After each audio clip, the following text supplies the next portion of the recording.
Well, good morning. Welcome to Debbie's Back Porch. So glad to have you with us. Today I'm going to make a buttermilk pie.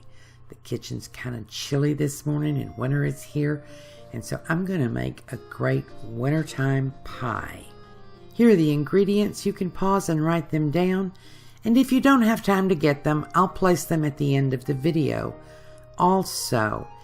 And while you're paused, take a moment and subscribe, and you'll get notices when I post new videos twice a week. Now let's get cooking.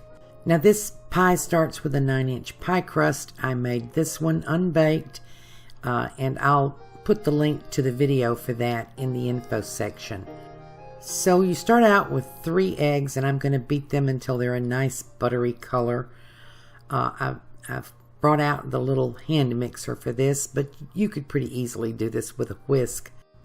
So now I've made this recipe low sugar. I'm not adding any sugar to it.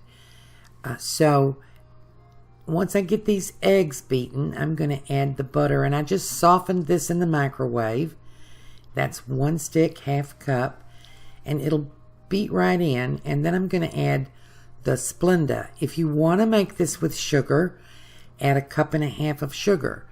This is a cup of Splenda because it bakes a little sweeter. And this is the flour, 3 tablespoons full of flour. So it's not low carb, but it's low sugar. So I'm just going to mix that in and get everything combined together. Let me tell you why I call this a winter pie. Because on the farm, when all the fruit preserves and the dried fruit were gone, folks got ingenious and came up with recipes that used what they had. And on a farm, you always had milk and eggs. So you'll see recipes like this and transparent pie and egg custards that were made on the farm, mostly in the wintertime. I know my grandmother made lots of egg custards. So I think of these as country pies and winter pies. And this particular recipe is an Amish recipe. So we just beat all this and get it nice and creamy. See, it looks a lot like cake batter there. And when all of those ingredients are together, we're going to add the buttermilk. Now, you may think you don't like buttermilk pie because you don't like buttermilk. This really doesn't taste like buttermilk when you're done. But I'm going to add it about 1/2 and then another 1/2 and just incorporate it in. And this really makes a light, fluffy batter. So there we go with the rest of it. Now there are lots of recipes for this pie. I'm going to tell you how this one is different than many you'll see. Some have as much as 2.5 cups of sugar.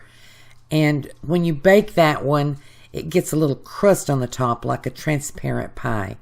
There goes my vanilla extract. Pure vanilla extract. It's good. That's just way too sweet for me. And to me, it makes it a heavy pie. That was a little bit of lemon juice. Fresh lemon would be good if you have it. I don't have it. So this one is a little lighter and a little different. So it's all mixed. I'm going to pour it into my prepared crust. And remember, I'm going to put a link to this pie crust. It's super easy. Made in a food processor. You may think you can't make pie crust, but you can. So my oven is preheated to 350 degrees. And this is almost ready. I'm just going to put a little topping on it to dress it up and add a little flavor. I have a fresh nutmeg here and some cinnamon. And I'm going to grate a little of this fresh nutmeg.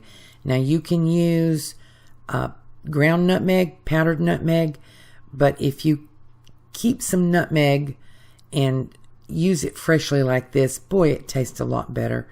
Has just such a deep, rich flavor. So we're just going to spread that out. How much is to your liking, just to give it a little bit of color.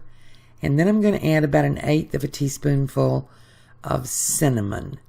And I'll spread that out also. Now, when I'm done with this, I'm going to put this in the oven, put it on a cookie sheet, and put it in the oven, and bake it for about 50 minutes. And I have to say about, because ovens vary. You don't want to overcook it, but the way you tell if it's done is by the jiggle.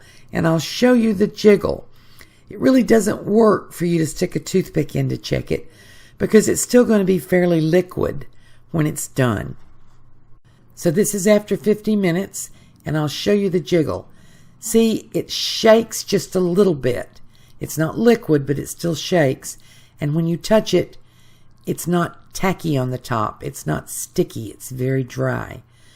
So I'm going to set this on the grate and let it cool for at least an hour.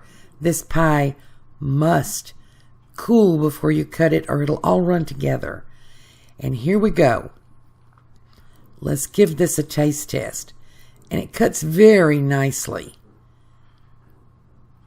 And see the consistency? It's almost like egg custard.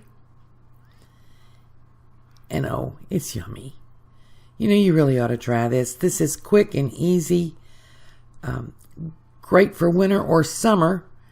And I'm going to take one more bite. And then I want to show you this pie crust and refer you again to the link in the info section, because this is an easy pie crust to make. Works for fruit pies too.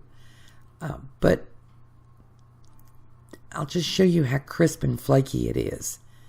And you can't hear me crunching, but it crunches. And it's very light and very flaky. Thank you for joining us on Debbie's Back Porch. I'm going to post the ingredients again. Hope to see you again tomorrow. And hey, subscribe.